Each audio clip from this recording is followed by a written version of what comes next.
Easter का महत्व यही है, हम सबों के लिए एक आशा है, अभिलाषा है।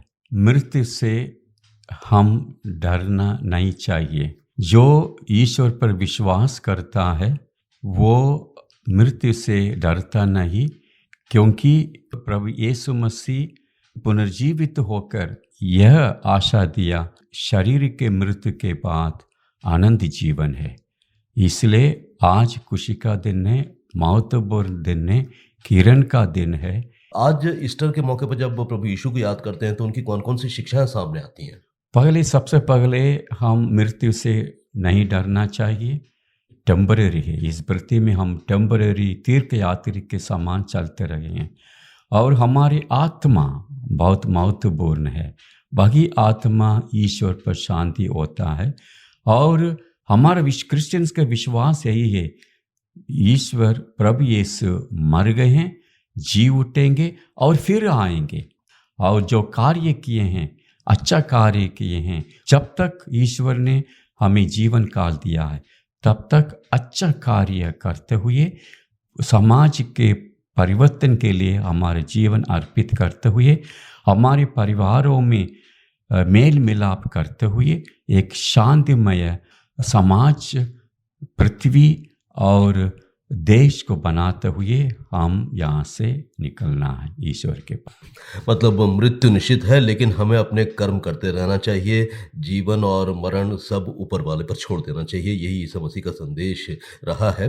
फादर, हम जानना चाहेंगे आपसे कि ये जो ईस्टर का जब खुशी का अवसर है, तो इसे किस रूप में सेलिब्रेट किया जाता है पूरी दुनिया में और किस प्रकार से आप सेवा सदन में भी आयोजन कर रहे हैं? हमारे महत्वपूर्ण टाइम है, ईस्टर विजिल कहा जाता है 12 बजे बाद। आजकल इस समाज में संदर्भ के कारण से, वातावरण के कारण से हम 10:30 बजे 11 बजे शुरू करते हैं। इस आधी रात में नया आग ब्लेसिंग किया जाएगा, नया पानी को ब्लेसिंग किया जाएगा, नया पृथ्वी, इसका मतलब नया पृथ्वी, ईश्वर वो कब्र से जी उठने से एक नया जीवन दिया है, नया पृथ्वी बनाया है। अच्छा कार्यों के लिए हमारे जीवन अर्पित करना चाहिए। मिसा बलिदान के बाद ईस्टर का अंडा बनाते हुए अंडे से एक नया जीवन उत्पन्न होता है। उसी प्रकार अंडे को हम डिस्ट्रीब्यूट करते हैं, वहाँ से ये ईश्वर कब्र से जी उठकर हमें नया जीवन दिया है। नया जीवन किसके लिए, क्या के लिए?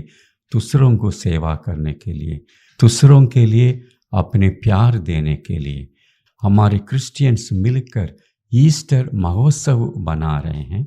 ईस्टर महोत्सव ऐसा दिन है, सारे क्रिश्चियंस एक होकर वही खुशी एक दूसरे से बांट लेते हैं। सिंगिंग, डांस, ये सब करते हुए हम उसी त्यौहार को धूमधाम से मनाएंगे एक साथ। तो ईस्टर महोत्सव बड़े स्तर पर आप आयोजित करने जा रहे हैं और सेवा सदन में भी आप आयोजन करने जा रहे हैं। तो यहाँ पर कार्यक्रम कितने बजे शुरू होगा और जो इस कार्यक्रम का हिस्सा बनना चाहते हैं उनके लिए आपने क्या व्यवस्थाएं की हैं? रात में 11:30 बजे हम शुरू करते हैं मिसा बलिदान, नाइट विजिल। पूरा लिटरेचर का कहना जाता है मिसा बलिदान।